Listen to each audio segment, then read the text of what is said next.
की हालत खराब है, ये वो पेपर देखकर मैं समझ गई हूँ। लेकिन रत्नागिरी में इतने दिनों से हिंदू एकत्रित ना हो और मोर्चा ना निकाले, और ये सब का आज का वातावरण देखकर अब मैं निश्चित हो गई हूँ कि हिंदुओं की दशा सच में खराब है। बोलने के लिए आप है 80%, आप है नहीं। यदि होते तो ये दशा नहीं होती।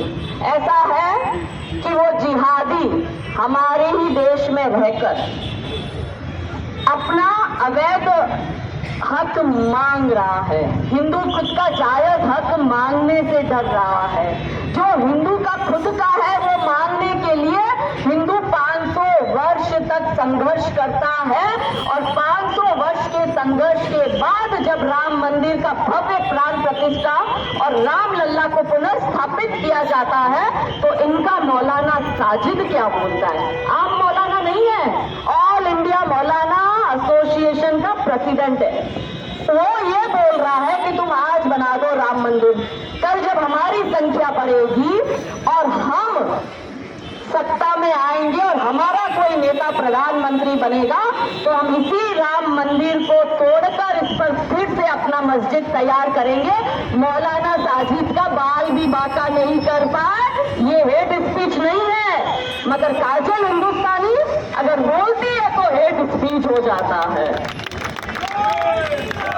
ऐसा है कि वो कत्ल भी कर देते हैं तो चर्चा नहीं होती, वो कत्ल भी कर देते हैं तो चर्चा नहीं होती, और काजल हिंदुस्तानी आ भी भर देती है तो हो जाती है बदनाम।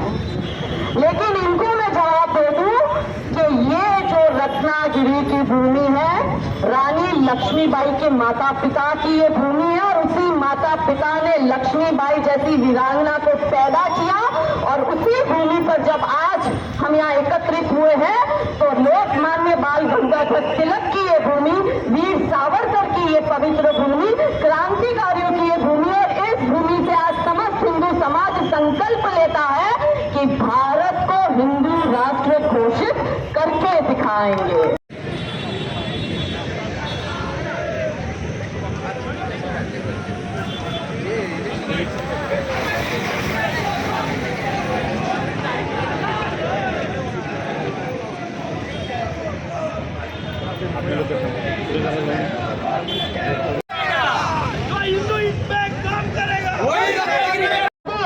पूज्य होती, यदि अहिंसा पूज्य होती, श्री कृष्ण क्यों गीता सुनाते और शांति हेतु युद्ध निश्चित भेद क्यों हमको बताते? कायरों की भांति तुम, कायरों की भांति तुम क्यों युद्ध से कतरा रहे हो?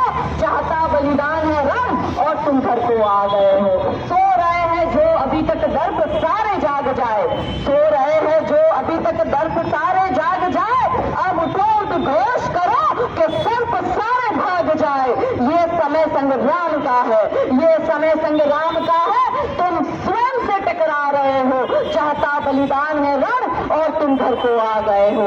भेद सारे भूल कर और वर्ण सारे भूल कर, भेद सारे भूल कर सोचो कि हम अतिरेक है, और भी चलो सब मुठ्ठियां, बोलो कि हिंदू एक है, बोलो कि हिंदू रामचंद्र की।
फेंके हैं, पुलिस पर पत्थर फेंके। आप सोचो कि 2024 में यदि इस देश में पुलिस सुरक्षित नहीं है तो आपके और हमारे जैसे आम लोगों की क्या ही सुरक्षा है।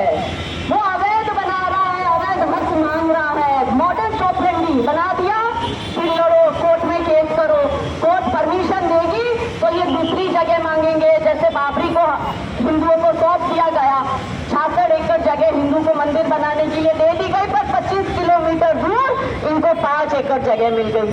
तो क्या चल रहा है? यही भूमि अतिक्रमण, जिसको लैंड जिहाद बोलते हैं, क्योंकि इस्लामिक देश बनाना है तो भूमि पर कब्जा करो। क्या है भारत? जो ये भूमि है वो भारत है, जो आप है वो भारत है, हमारा परिवेश भारत है, हमारी संस्कार भारत है, हमारे त्योहार भारत है, हमारी गौ माता भारत है। और ये भारत ही नहीं रहेगा तो क्या होगा? अटल बिहारी वाजपेयी जी बहुत सही बोल के गए कि ये मेरी माँ है, मातृभूमि है, कोई जमीन का टुकड़ा नहीं है कि काट काट के इन जिहादियों को देते जाओगे। कि भारत कोई भूमि का टुकड़ा नहीं है, ये जीता जागता राष्ट्र है, ये वंदन की भूमि है, ये अभिनंदन की भूमि है, ये तर्पण की भूमि है, ये अर्पण की भूमि है। इसकी नदी नदी हमारे लिए गंगा है और इसका कंकर कंकर हमारे लिए शंकर है। हम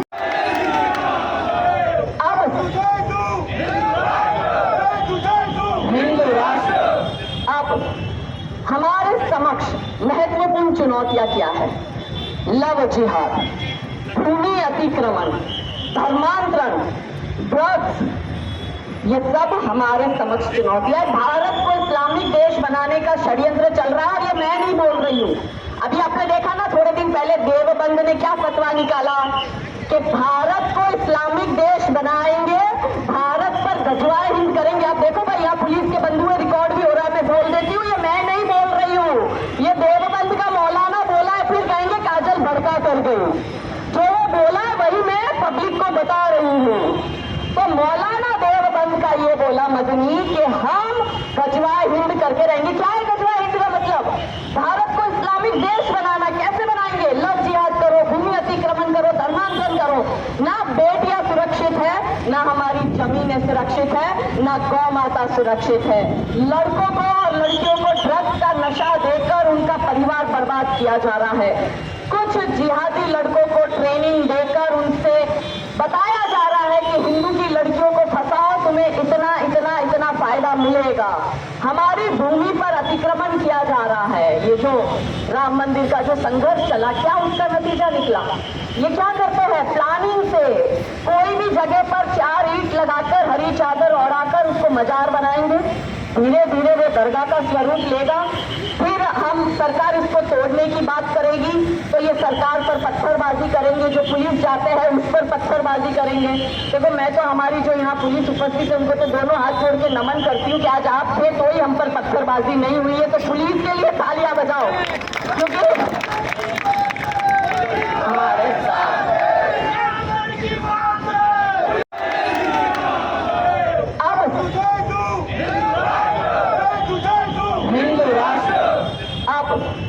हमारे समक्ष महत्वपूर्ण चुनौतियां क्या है? लव जिहाद, भूमि अतिक्रमण, धर्मांतरण, ड्रग्स, ये सब हमारे समक्ष चुनौतियां है। भारत को इस्लामिक देश बनाने का षड्यंत्र चल रहा है और ये मैं नहीं बोल रही हूँ। अभी आपने देखा ना, थोड़े दिन पहले देवबंद ने क्या फतवा निकाला कि भारत को इस्लामिक देश बनाएंगे, भारत पर गजवाए हिंद करेंगे। आप देखो भाई, यहाँ पुलिस के बंधुए रिकॉर्ड भी हो रहा है, मैं बोल देती हूँ, ये मैं नहीं बोल रही हूँ, ये देवबंद का मौलाना बोला है। फिर कहेंगे काजल भड़का कर गई, जो वो बोला है वही मैं पब्लिक को बता रही हूँ।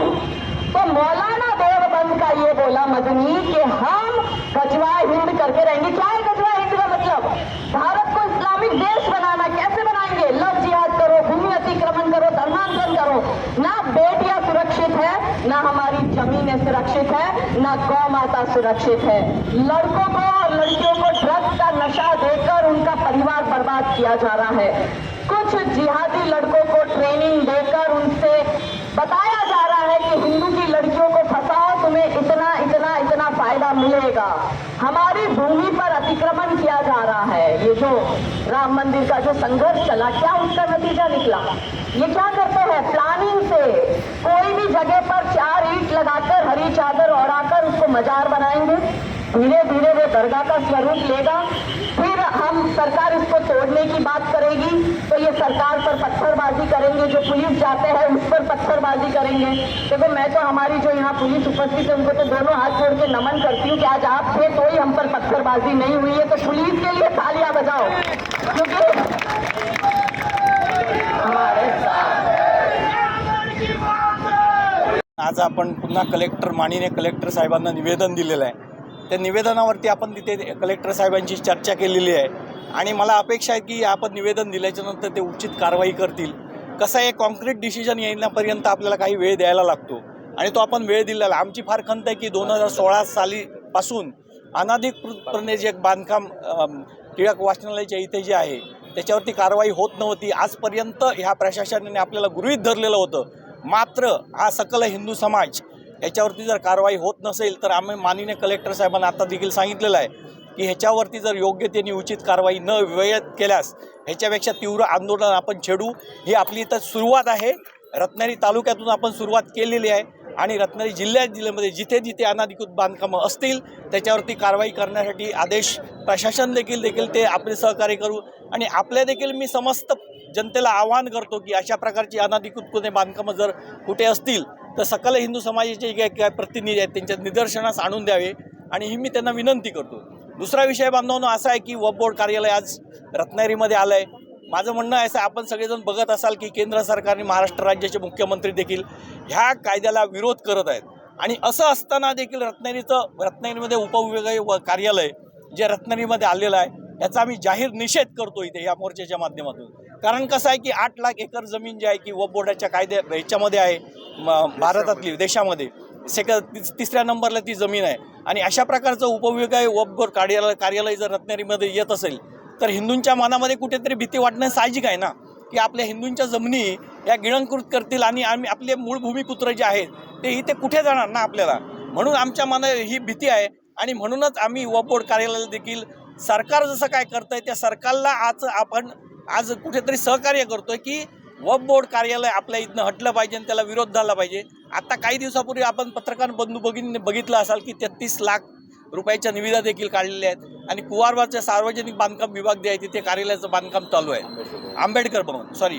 तर असं होत असेल तर आम्ही ह्या गोष्टीला विरोध करणार आणि लोकपद्धतीने लोकशाहीने विरोध करणार आणि आपल्या हिंदू बांधवांवरती कोणत्याही प्रकारचे अन्याय अत्याचार होत असतील तर हा समस्त हिंदू बांधव कधी ते भविष्यात सहन करणार नाही। आज लव जिहाद असेल, लँड जिहाद असेल, हलाल जिहाद असेल, गोरक्षणाचा विषय असेल, आम्ही जिथे जिथं ह्या विषयाला कुठेतरी रोखण्याचा थांबवण्याचा प्रयत्न करतो। मध्यंतरी एक खूप वाईट गोष्ट आपण पत्रकार बंधू भगिनी होता तिथे की आपल्या भेट मोबाईल शॉपीच्या इथे आपल्या हिंदू भगिनीला अक्षरशः गळ्याला तिथे हे केलं गेलं, म्हणजे आवळला गेला आणि ही गोष्ट आम्ही सहन करायची का? भगिनी कोणाची असो ती आपली अशी वाटली पाहिजे आणि आपल्या समस्त हिंदू बांधवांना ती वाटते। अशा प्रकारची जर कृत्य रत्नागिरीमध्ये होत असेल तर आम्ही आजपर्यंत सहन केलेली नाहीत आणि भविष्यात देखील सहन करणार नाही आणि प्रशासनाने त्याच्यावरती योग्य ती कठोरात कठोर कारवाई करावी भविष्यात देखील, अशी आम्ही समस्त हिंदू बांधव म्हणून आज आम्ही निवेदन देऊन मागणी केलेली आहे। जय श्रीराम।